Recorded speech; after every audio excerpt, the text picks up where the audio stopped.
Shri Gayatri tours and travels Chardham yatra complete travel plan. అందరికీ నమస్కారం. Welcome to its TV.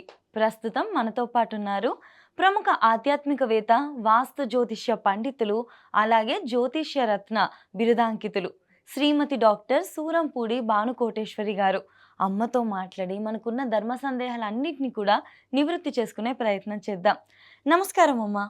జై శ్రీరామ్. శ్రీమాత్రే నమః. శ్రీ గురుభ్యో నమః. అమ్మ, మనం పడుకునేటప్పుడు ఈ దిశలో పడుకోవాలి, ఈ దిశలో పడుకోవద్దు అని చెప్పేసి పెద్దవాళ్ళు చెప్తూ ఉంటారు కదా. అసలు ఏ దిశలో పడుకుంటే మనకు మంచిది? తూర్పు తలాపి నిద్ర ఆరోగ్య భద్రతకి ముద్ర అని మనకి వాస్తుశాస్త్రం చెప్తుంది. అలాగే పడమర పడమర పడమర దక్షిణం. ఫస్ట్ మనకి పడుకోవాల్సిన దిశలు తూర్పు, అలాగే దక్షిణం, తర్వాత పడమర. పడమర పడుకుంటే కమ్మని కలలకి చేరిక అని చెప్తారు. అదే అసలు మనకి ఈ మూడు దిశల్లోనే మనం పడుకోవాలి. మ్యాక్సిమం పడుకోవాల్సింది తూర్పు దిశలో పడుకోవాలి. ఇప్పుడు తూర్పు దిశలో పడుకున్నాం అనుకోండి, ఉదయం లేచేపటికి మనకి పడమర వైపు కాళ్ళు ఉంటుంది. ఈ సూర్యుడు మనకి ఎలాగైతే ఉదయిస్తాడో లేచే ముందు మనకి, సో అలాగా మనకి జీవితంలో మనకి రైజ్ అవ్వడం అనేది సూర్యుడితో పాటు మనం రైజ్ అవుతున్నాం. అంటే సూర్యుడి కంటే బిఫోర్ మనం రైజ్ అవ్వడం వల్ల మన లైఫ్లో కూడా మనం రైజ్ అవ్వడానికి ఛాన్సెస్ చక్కగా ఉంటాయి. తూర్పు వైపే ఖచ్చితంగా పడుకుంటే ఇప్పుడు ప్రతి డైరెక్షన్కి ఒక్కొక్క సానుకూల శక్తులు ఉంటాయి, ప్రతికూల శక్తులు ఉంటాయి. తూర్పు వైపు ఎక్కువగా సానుకూల శక్తులు ఉంటాయి. అందువల్ల తూర్పు వైపు పడుకోవడం బెస్ట్ థింగ్. లేదు కుదరలేదు, దక్షిణం వైపు పడుకోవచ్చు. ఈ రెండు కూడా కుదరదు. ఇప్పుడు అద్దెళ్ళలో ఇదివరకు లాగా అంత కన్వీనియంట్గా ఇల్లులు ఉండట్లేదు. అప్పుడు పడమర, థర్డ్ ఆప్షన్ పడమర. పడమర వైపు కూడా మనకి పడుకోవచ్చు. ఉదయాన్నే లేవచ్చు. కాకపోతే పడమర వైపు పడుకున్నప్పుడు సూర్యోదయం అయిన తర్వాత అవ్వక ముందే లేవాలి. ఎందుకంటే మన కాళ్ళు సూర్యనారాయణ మూర్తికి రవికి చూపించకూడదు కదా లేచినప్పుడు. మన ఆరు బయట పడుకోకపోయినా ఇంట్లో పడుకున్నా కూడా స్వామివారు తూర్పున ఉదయిస్తాడు కాబట్టి ఆ టైంలో మనం అసలు పడుకొని ఉండకూడదు, లేచేయాలి, ముందే లేవాలి. పడమర వైపు పడుకుంటే ఎప్పుడైనా ముందే లేవాలి. కాకపోతే కాలగమనంలో ఇప్పుడు మనకున్న వర్క్ షెడ్యూల్స్ తోటి, బిజీ లైఫ్ తోటి అనుకోండి, మనకున్న పనుల రీత్యా నైట్ లేట్గా పడుకుంటే ఉదయాన్నే లేవడానికి సాధ్యపడకపోవచ్చు. మినిమం ఇంత మనకి సైంటిఫికల్గా కూడా ఇంత నిద్ర మనిషికి అవసరం, ఇంత నిద్ర లేకపోతే ఆరోగ్యానికి కూడా ముప్పు అని చెప్తారు. కాబట్టి ఇంకా ఆ కండిషన్లో లేస్తే కొంచెం సూర్యోదయం తర్వాత లేవడమే, కానీ మ్యాక్సిమం ట్రై చేయాలి పూర్వం లేవడానికి. బట్ అలాగని ఆరోగ్యం సహకరించకపోయినా రాత్రిపూట లేటుగా పడుకున్నా మొండిగా కూడా చేయకూడదు. ముందు శరీరం అనే ఒకటి సాధన ఉంటే, ఒక ఉపాధి ఉంటేనే మనము ఏదైనా చేయగలుగుతాం. భగవంతుడికి సంబంధించింది చేయాలంటే ముందు ఇదంటూ ఉండాలి కదా. అందుకే మన పెద్దలు ఏం చెప్తారంటే కాలాన్ని బట్టి ధర్మం మారుతూ ఉంటుంది. ఉపవాసం చేయలేనప్పుడు ఉపవాసం చేయకండి, భగవంతుని నామస్మరణ చేసుకోండి. ఉపవాసం కంటే ఎక్కువైన ఫలితాలు వస్తాయి. ఏది మొండిగా చేసి ఆరోగ్యం ఇబ్బంది పెట్టుకొని ఆరోగ్యం క్షీణించి మొత్తానికి మోసం తెచ్చుకోకుండా ఉన్నంతలో అన్ని పాటిస్తూ చేసుకుంటూ వెళ్ళాలి. అమ్మ, మీరు 3 దిశలు చెప్పారు. చెప్పని దిశ ఉత్తరం. ఉత్తరం. ఎందుకు అటువైపు పడుకోకూడదు? ఏమైనా కారణం ఉందా దానికి? ఉత్తరం వైపు పడుకోకూడదు. ఉత్తరం వైపు అసలు ఎప్పుడు ఎట్టి పరిస్థితుల్లో కూడా తల పెట్టకూడదు. కారణం ఏంటంటే ఉత్తరం వైపు మనకి సైంటిఫికల్గా చూస్తే నార్త్ అండ్ సౌత్ నోట్స్, ఈ మనకి అంటే ఈ ఒక నెగిటివ్ ఇది ఎక్కువగా ఉంటుంది మనకి. అంటే ఒక శక్తి అనేది క్షీణిస్తూ ఉంటుంది ఉత్తరం వైపు పడుకుంటే. సెకండ్ రీజన్ ఏంటంటే మనకి పురాణాల ప్రకారం చూసుకుంటే వినాయకుడు వృత్తాంతం మనకి తెలుసు కదా. వినాయక చవితి రోజు చదువుకుంటాం కదా. కైలాసానికి పరమశివుడు వెళ్ళినప్పుడు అమ్మవారు, గౌరీ అమ్మవారు స్నానం చేసేప్పుడు నలుగు పెట్టుకొని ఆ పసుపుతోటి గణపతిని చేసి కాపలా ఉంచుతుంది కదా. కాపలా ఉంచినప్పుడు స్వామివారు వచ్చినప్పుడు వెళ్ళనీయకపోవడం, తర్వాత ఆయన తలని నరికి వేయడము, తర్వాత పార్వతి అమ్మవారు బాధపడము. అప్పుడు పరమశివుడు ఆజ్ఞాపిస్తాడు, ఉత్తర దిశ వైపు ఏ ప్రాణి అయితే తల పెట్టుకొని పడుకొని ఉంటుందో ఆ ప్రాణి యొక్క శిరస్సు ఖండించి తీసుకొని రమ్మని చెప్తాను. అలా అప్పుడు గజం పడుకొని ఉంటుంది ఉత్తరం వైపు తల పెట్టుకొని. ఆ గజాన్ని సంహరించి ఆ శిరస్సును తెచ్చి వినాయకుడికి ప్రతిష్ఠిస్తారు. ఇది మనకి దక్ష యజ్ఞంలో కూడా, దక్షిణ యజ్ఞంలో దక్ష ప్రజాపతి యజ్ఞం చేస్తారు. పార్వతి అమ్మవారిని పిలువరు, పార్వతి అమ్మవారు వెళ్తారు, అవమానం పాలవుతారు. యోగాగ్నిలో ఆవిడ దగ్ధం చేసుకుంటుంది. ఇవన్నీ నేను చాలా బ్రీఫ్గా చెప్తున్నాను. దగ్ధం చేసుకున్నప్పుడు పరమశివుడికి ప్రమద గణాల ద్వారా తెలుసుకున్నప్పుడు ఆయన చాలా కోపంతో జటాజూటాన్ని కిందకి కొడితే వీరభద్రస్వామి ఆవిర్భవిస్తాడు. అప్పుడు వచ్చి ఆయన దక్ష యజ్ఞాన్ని ధ్వంసం చేస్తాడు. ధ్వంసం చేసినప్పుడు దక్షుడి యొక్క తలని ఖండించేస్తాడు. ఖండించేసిన తర్వాత పరమశివుడు వచ్చినప్పుడు వాళ్ళందరూ క్షమ వేడుకుంటారు. అవ్యాజ కరుణామూర్తి కాబట్టి పరమశివుడు వీళ్ళకి మొత్తం ఒక్కొక్కళ్ళకి ఒక్కొక్క వరం ఇస్తూ దక్ష ప్రజాపతిని కూడా పునరుజ్జీవితం చేయమంటే ఉత్తరం వైపు ఏ ప్రాణి అయితే తల పెట్టుకొని పడుకుంటుందో ఆ ప్రాణి యొక్క శిరస్సు తీసుకురమ్మని పంపించినప్పుడు ప్రమద గణాలు వెళ్ళినప్పుడు ఒక గొర్రె పడుకొని ఉంటుంది. ఆ గొర్రె తలకాయని తెచ్చి ఖండించి దక్ష ప్రజాపతికి పెడతారు. పెట్టినప్పుడు ఆయనకి ఇప్పుడు మనలాగా మామూలు తల ఉండదు, గొర్రె తల ఉంటుంది. అప్పుడు దక్ష ప్రజాపతి పునర్జీవితం చేసినప్పుడు అప్పుడు ఆయనకి అంటే ఆయన అహంభావంతో శివుణ్ణి గుర్తించడం. ఇప్పుడు అదే మనకి దక్షయజ్ఞం ఏం చెప్తుందంటే అహం ఉంటే మనలో ఉన్న అంతరాత్మని, మనలో ఉన్న జీవుణ్ణి మనం గుర్తించడం. మనలో ఉన్న జీవుణ్ణి మనం గుర్తించాలంటే సరెండర్ అయిపోవాలి. మొత్తం అన్ని రకాలుగా భగవంతుడికి సరెండర్ అయితే మనం గుర్తించగలుగుతాం. అదే దక్షయజ్ఞం ఒక రకంగా మనకు అది కూడా ప్రబోధిస్తుంది. అలా ఆయన క్షమాపణ వేడుకొని ఈ గొర్రె తలకాయతోటి నేను అందరినీ చూడాలంటే అది ఆక్వర్డ్గా ఉంటుంది కదా, అందరూ చూడాలంటే నన్ను కరుణించి నాకు ఒక వరం ఇవ్వు, ఈ గొర్రెల తలతోటి నేను అందరినీ కనిపించలేను అన్నప్పుడు స్వామివారు ఒక వరం ఇస్తారు. నువ్వు అందరికీ నీ ఇదివరకు శిరస్సుతోటే కనిపిస్తావు, కానీ నీకు మటుకు నువ్వు గొర్రె తలకాయతోనే కనిపిస్తావు. చాలు స్వామి, అది అందరికీ చూసే వాళ్ళ కళ్ళకి బాగుంటే చాలు, ఆయనకి ఆయన అలా కనిపించినా పర్వాలేదు అని చెప్తారు. అది కారణం అనమాట. మనకి పురాణాల్లో ఉన్న రీజన్ ఉత్తరం వైపు తల పెట్టుకొని పడుకుంటే ఇలాంటి ఉపద్రవాలు వచ్చే అవకాశము చక్కగా ఉంటుంది. మనకి జ్యోతిషపరంగా కూడా ఉత్తర దిశలో రాహు భగవానుడు ఉంటాడు. రాహు భగవానుడు నోట్స్ అంటారు కదా, నార్త్ అండ్ సౌత్ నోట్స్ అంటాం. ఉత్తర దిశగా ఆయన ఉంటాడు, ఆయన చూస్తూ ఉంటాడు. ఆయన ఏం చేస్తాడు, అక్కడ అటువైపు తలబెట్టి పడుకుంటే ఒక నిద్ర పట్టనీయకుండా అది చేయి, ఇది చేయి, ఇది సంపాదించి. ఇప్పుడు మనము ఎప్పుడైనా ఒక స్టెప్ బై స్టెప్ గ్రోత్గా మనం వెళ్తూ ఉంటే ఆర్గానిక్గా మన గ్రోత్ బాగుంటుంది. అలా కాకుండా రాత్రికి రాత్రే అన్నీ వచ్చేయాలంటే ఏదో ఒక అడ్డదారులు దక్కాల్సి వస్తుంది. అలా ప్రేరేపితం చేస్తాడు రాహుదేవుడు. అందుకని చెప్పి ఇలాంటివి తెలియకుండా అంటే కాలగమనంలో మనం ఎంత ప్యూర్ ఇంటెన్షన్ మెయింటైన్ చేసినా ఒక్కొక్కసారి కొంతమంది తెలియక తప్పుట అడుగులు వేస్తూ ఉంటారు.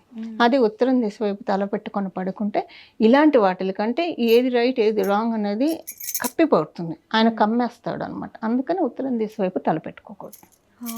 ఓకే అమ్మ. దీని వెనక మనకి జ్యోతిష్యపరంగా పురాణాల్లో కూడా స్టోరీస్ ఉన్నాయి. పురాణాల్లో కూడా స్టోరీస్ ఉన్నాయి. మనకి సైంటిఫిక్గా కూడా ఏమైనా రీజన్ ఉందా అమ్మా? ఇది నోట్స్ కదా, నార్త్ అండ్ సౌత్ నోట్స్. ఇప్పుడు ఆకర్షణ వికర్షణ ఈ దీంట్లో మనకి ఇబ్బందులు వస్తాయి, ఆరోగ్యపరంగా సమస్యలు వస్తాయి. కాబట్టి ఉత్తరం దిశగా తల పెట్టుకొని పడుకో, హెల్త్ ఇష్యూస్ వచ్చే అవకాశాలు చాలా ఎక్కువ ఉంటాయి. ఓకే అమ్మ. ఇంకొక చిన్న సందేహం, మనం పడుకునేటప్పుడు ఏ విధంగా పడుకోవాలి? ఏమైనా ఉంటుందమ్మా ప్రాసెస్ కానీ రూల్స్ కానీ? ఏదైనా కొంతమంది దేవుని తలుచుకొని ప్రేయర్ చేసి పడుకుంటారు, అలా ఏమైనా ఉందా? మనకి పడుకున్నప్పుడు స్వప్నాలు వస్తూ ఉంటాయి. ఇప్పుడు దుస్వప్నాలు వస్తాయి, వాటి యొక్క ఫలితాన్ని మనం అనుభవించాల్సి వస్తాం. సుస్వప్నం వచ్చినా అనుభవించాల్సి వస్తాం. అసలు ఏ స్వప్నం వచ్చినా మనల్ని బాధించకుండా ఉండాలంటే కొన్ని శ్లోకాలు పడుకునే ముందు చెప్పుకోవాలి. ఆ శ్లోకాలు చెప్పుకొని ఒక్కొక్క శ్లోకం 3 సార్లు చెప్పుకొని పడుకుంటే కనుక దుస్వప్నాలు రావు. ఒకవేళ వచ్చినా మనకున్న అవయోగం ఆ దుస్వప్నాల ద్వారా పోతుంది. మనకి ఇప్పుడు సపోజు ఈరోజు ఆరోగ్య సమస్య ఉంది, బాధపడాలి, దుస్వప్నం వచ్చింది అనుకోండి, ఆరోగ్య సమస్య పోతుంది.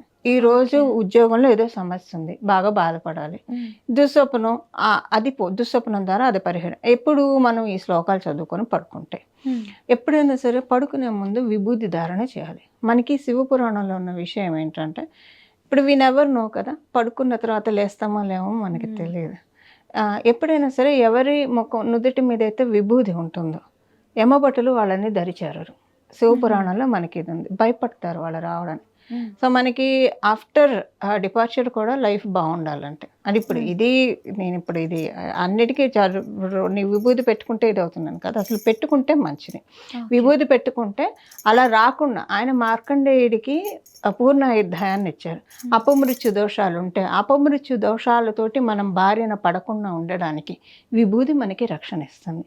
పడుకునేప్పుడు విభూతి ధారణ చేసి దేవుడి దగ్గర కొన్ని శ్లోకాలు చెప్పుకోవాలి. అందులో మొదటి శ్లోకం ఏంటంటే రామస్కందం హనుమంతం వైనతేయం రుకోదరం శయనే యఃపటే నిత్యం దుస్వప్నం తస్య నశ్యతి. ఈ శ్లోకం ఒకటి చెప్పుకోవాలి. అంటే పడుకునేప్పుడు ఎప్పుడైనా రామచంద్రమూర్తిని, స్కందుడు సుబ్రహ్మణ్య స్వామిని, అలాగే గరుత్మంతుడిని, హనుమంతుడిని వీళ్ళందరినీ తలుచుకొని భీముడిని తలుచుకొని పడుకోవాలి. పడుకుంటే దుస్వప్నం రాదు, ఒకవాళ్ళు వచ్చినా అది నశిస్తుంది అని చెప్పి. అమ్మవారికి సంబంధించింది అంటే ఇది మనకి మంత్రపుష్పంలో కూడా చెప్తారు, అది కూడా చెప్పుకోవాలి. సహస్ర పరమాదేవి శతమూల శతాంకుర సర్వదుం హరితమే పాపం దుర్వ దుస్వప్న నాశిని. ఇదొక శ్లోకం 3 సార్లు చెప్పుకోవాలి. ఇంకొక శ్లోకం ఏంటంటే ఇది బ్రహ్మదేవుడి ద్వారా మనకు వచ్చింది. ఒకనొక సమయంలో ఆయన సత్యలోకంలో ఉన్నప్పుడు ఆయనకి కించిత్ ఆగ్రహానికి లోనవుతాడు. ఎవరు విష్ణుమూర్తి గురించి లోనైనప్పుడు ఆయన గురించి కొంచెము ఈయన చెడుగా అనుకుంటాడు. ఈయన నన్ను హర్ట్ చేశాడు అని కొంచెం చెడుగా అనుకుంటాడు. ఎవరు? బ్రహ్మదేవుడు. అనుకున్నప్పుడు ఈయన శిరస్సు ఖండించబడితే బాగుండు అని అనుకుంటాడు. అనుకుని వెంటనే ఆయన జ్ఞాని కాబట్టి తెలుసుకొని అప్పుడు ఆయన వెంటనే ప్రార్థిస్తాడు అనమాట విష్ణుమూర్తి శివుణ్ణి ఉద్దేశించి. ఆ ప్రార్థన మనం చేసుకొని పడుకోవాలి. హే నాద కరుణా సింధో దీనబంధో కృపాంకుర త్వాం మహేశ మహాజ్ఞాత దుస్వప్నం మాం నదస్సయాహ అని చెప్పుకొని ఈ 3 శ్లోకాలు చెప్పుకోలేని పక్షంలో ఒక్క శ్లోకమైన నాకు తెలిసి చాలామందికి రామస్కందం హనుమంతం వైనతేయం రుకోదరం శయనే పటే నిత్యం దుస్వప్నం తస్య నశ్యతే ఇది చాలామందికి తెలిసి ఉండవచ్చు. అట్లీస్ట్ కొంతమందికి తెలిసి ఉంటుంది. ఇదైనా చెప్పుకొని ఒక్క శ్లోకమైనా చెప్పుకొని పడుకోవచ్చు. ఇవేమీ తెలియదు, ఓకే, ఏం చెప్పాలి, సింపుల్గా ఒకటి ఈ శ్లోకాలు ఇవన్నీ మేము చెప్పుకోలేమండి. అంటే సింపుల్గా అంటే శివ శివ శివ శివ. ఇంకొకటి ఏంటంటే మనకి అమ్మవారి నామం ఒకటి పడుకునేప్పుడు చెప్పుకోవాలి. భైరవి భైరవి భైరవి భైరవి భైరవి అని చెప్పి శివ శివ శివ అని పడుకుంటే కనుక దుస్వప్నాలు రావు. వచ్చిన సుస్వప్నాలే వస్తాయి. దుస్వప్నాలు వచ్చిన వాటి పీడతోటి మనం బాధింపబడం. చాలా బాగా చెప్పారమ్మా. మంచిగా మనం అలా ప్రార్థించుకొని పడుకుంటే బేసిక్గా మనం భగవంతుని తలుచుకొని పడుకుంటున్నాం. ఆ పాజిటివ్ ఇదితోనే చక్కగా నిద్ర పడుతుంది, ప్రశాంతంగా ఉంటుంది. అండ్ మీరు ఒకవేళ చెడు కళలు వచ్చినా కూడా మనకున్న ఏదో ఒక నెగిటివ్ తొలగించడానికి ఉంటుంది. ఇప్పుడు ఏంటంటే లిటరల్ గా మనం ఎక్స్పీరియన్స్ అవ్వకుండా ఇప్పుడు కళలో కూడా మనం భయపడుతూ ఉంటాం కదా. ఒక్కసారి భయపడి ఎన్నోసార్లు ఉలిక్కిపడి లేచిన సంఘటనలు ప్రతి ఒక్కళ్ళ జీవితంలో ఉంటుంది. కళలో భయాన్ని నిజ జీవితంలో భయపడకుండా, ఇప్పుడు నిజ జీవితంలో ఎవరికైనా వ్యాపారంలో నష్టం వచ్చింది అనుకోండి, ఆ టైంలో అయ్యో ఫ్యామిలీ ఉంది ఎలా గెటాన్ అవ్వాలి ఈ భయం అంతా ఉంటుంది కదా. అది నిజ జీవితంలో అనుభవించకుండా కళలో అనుభవించేస్తారు. అది ఇంకొకటి అంటే వ్యాపారం నష్టం అని కదా, ఇంకొక రూపంలో రావచ్చు. అందుకే మనకి పెద్దలు ఒకటి చెప్తారు, ఎవరైనా చనిపోయినట్టు కలిస్తే వాళ్ళకి మంచిది, వాళ్ళకున్న పీడ అంతా పోతుంది అని చెప్పేసి. ఇలాంటివన్నీ మనకి ఉన్నాయి కదా. అందులో ఇలాంటివి చేసుకొని పడుకుంటే కనుక మంచిది. ఇంకొకటి ఏంటంటే ఇది ప్రత్యేకించి పెళ్లి కాని పిల్లలకి ఎవరికైనా కూడా రాత్రి పడుకునేప్పుడు విభూతి ధారణ చేసి పడుకుంటే కనుక మంచి సంబంధం వస్తుంది. నేను చాలా మందిని చూసాను, ఇది ప్రాక్టికల్ గా చూసి చెప్తాను అన్నమాట. వాళ్ళు ఎలాంటి వరుడైతే కావాలనుకుంటారు అలాంటి వరుడే దొరుకుతాడు. మగ పిల్లలకైతే ఎలాంటి వధువు కావాలంటారు. నేను చాలా మంది ఇది ఎందులోనూ లేదు, నేను ప్రాక్టికల్ గా అబ్జర్వ్ చేసేవి కూడా కొన్ని ఉంటాయి కదా, అలా అబ్జర్వ్ చేసి చెప్తున్నమాట. ఎవరు అంటే అందరూ నుదుటిన విభూతి పెట్టుకొని పడుకోరు. చాలా ఫ్యూ నేను చూసిన వాళ్ళలో కొంతమంది పెట్టుకొని మంచి సంబంధం, అంటే ఇప్పుడు ఆడపిల్లలే వాళ్ళకి 4 ఆడపిల్లలు, అసలు అంత మంచి సంబంధం వాళ్ళకి వస్తుందని వాళ్ళ కళ్ళలో కూడా అంత మంచి సంబంధాలు వచ్చాయి. ఇలా చాలా ఎగ్జాంపుల్స్ నేను చూసాను. విభూతి పెట్టుకొని పడుకోవడము ఇలా కొన్ని ఉంటాయి. వీటి వల్ల ఏంటంటే లక్ష్మీ కటాక్షం కూడా సిద్ధిస్తుంది. ఓకే ఓకే అమ్మ. హాయిగా అందరూ పెట్టుకుంటే బాగుంటుంది. ఇంకా ఈ ఏజ్ గ్రూప్ వాళ్ళు పెట్టుకుంటే మంచి మ్యాచెస్ వచ్చే ఇది కూడా ఉంటుంది. అమ్మ మనము ఎటువైపు పడుకుంటే మంచిది అని మాట్లాడుకున్నాం, ఎటు పడుకోవద్దో కూడా చెప్పారు, ఎలా పడుకోవాలో కూడా చెప్పారు. అలాగే నిద్ర లేచేటప్పుడు కూడా ఏ విధంగా లేస్తే ఆ రోజంతా ప్రశాంతంగా హ్యాపీగా గడుస్తుంది, మంచిగా గడుస్తుంది. అలాగైతే ఉదయాన్నే లేస్తూ మన చేతుల్ని చూసుకోవాలి, అరచేతుల్ని చూసుకోవాలి. చాలా మందికి సెంటిమెంట్ ఉంటుంది, అరచేతుల్ని చూసుకుంటారు. ఉదయాన్నే లేచినప్పుడు మనం దేన్నైతే చూస్తామో ఆ అర మనకి డే అంతా క్యారీ అవుతుంది. ఉదయాన్నే లేచినప్పుడు స్లీప్ డిస్టర్బ్ అవుతూ లేస్తే కనుక, ఉమ్, సపోజ్ లేచేప్పుడు మనం ఎవరైనా పోట్లాడుకుంటుంటే వింటూ లేచామనుకోండి, తెలియకుండానే అంటే ఆ పోట్లాటతో మనకేం సంబంధం ఉండదు. తెలియకుండానే ఆ రోజంతా ఏదో ఒక బ్యాడ్ ఇన్సిడెంట్స్ జరుగుతాయి. ఉమ్, సో ఉదయాన్నే లేచేప్పుడు అరచేతుల్లో చూసుకొని ఫస్ట్ మనకి కరం అంటాం సంస్కృతంలో చేతుంది. కరాగ్రే వసతే లక్ష్మి, కరమధ్య సరస్వతి, కరమూలే స్థితే గౌరి, ప్రభాతే కరదర్శనం అని చెప్పుకొని లేవాలి. అంటే మన అరచేతుల్లో లక్ష్మీ అమ్మవారు, పార్వతీ అమ్మవారు, సరస్వతి అమ్మవారు ఉంటారని దాని భావన. అదొకటి చెప్పుకొని లేవాలి. అలాగే మనం ఉదయాన్నే లేచేప్పుడు రామ మంత్రాన్ని జపం చేయాలి. శ్రీరామ జయ రామ జయ జయ రామ, శ్రీకృష్ణ జయ కృష్ణ జయ జయ కృష్ణ, హరే రామకృష్ణ, హరే రామ రామ రామ హరే హరే, హరే కృష్ణ కృష్ణ కృష్ణ హరే హరే, ఇది అనుకుంటూ లేవాలి. ఉమ్, అలాగే దేవి దేవి దేవి, అమ్మవారికి ఉన్న అమ్మలో దేవి అని పిలిస్తే అమ్మకి చాలా ఇష్టం. ఉదయాన్నే లేస్తూ కనుక ఎవరైతే దేవి దేవి దేవి అనుకుంటూ లేస్తారో వాళ్ళకి ఆ రోజంతా శుభంగా మంగళకరంగా సాగుతుంది. ఇవి చెప్పుకున్నాక మనము ఉదయాన్నే లేచిన తర్వాత వెంటనే పక్క మీద నుంచి లేచి వెళ్ళిపోకూడదు. ఉమ్, ఒక్క 10 నిమిషాలు అలాగే ధ్యానంలో కూర్చోవాలి. ధ్యానం అంటే మంత్రం చేసుకుంటారో లేదో కనీసం శ్వాసను అబ్జర్వ్ చేసినా పర్లేదు. ఉమ్, వెంటనే మనం లేవంగానే మన శరీరంలో ఉన్న ఇంద్రియాలు కావచ్చు, మన బాడీ పార్ట్స్ కావచ్చు, వెంటనే పనులు చేయడానికి సమాయత్తం కాదు. అందుకని కనీసం 5 నిమిషాలు మనం అలా కూర్చొని ధ్యానం చేసుకుంటే కనుక మన బాడీ సమాయత్తం అవుతుంది. డే యాక్టివిటీస్ చేయడానికి మన బాడీ సిద్ధమవుతుంది.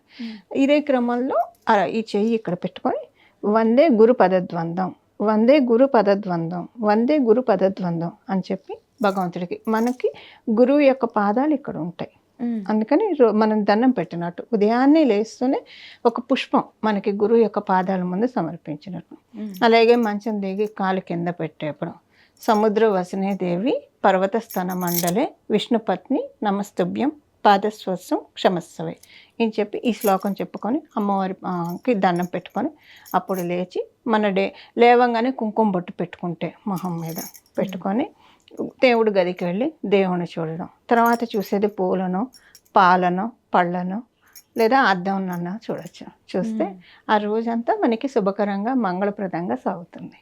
ఖచ్చితంగా అమ్మ, చాలా చక్కగా చెప్పారు. ధన్యవాదాలు. మంగళం. నమో భగవతే వాసుదేవాయ. జై శ్రీరామ్.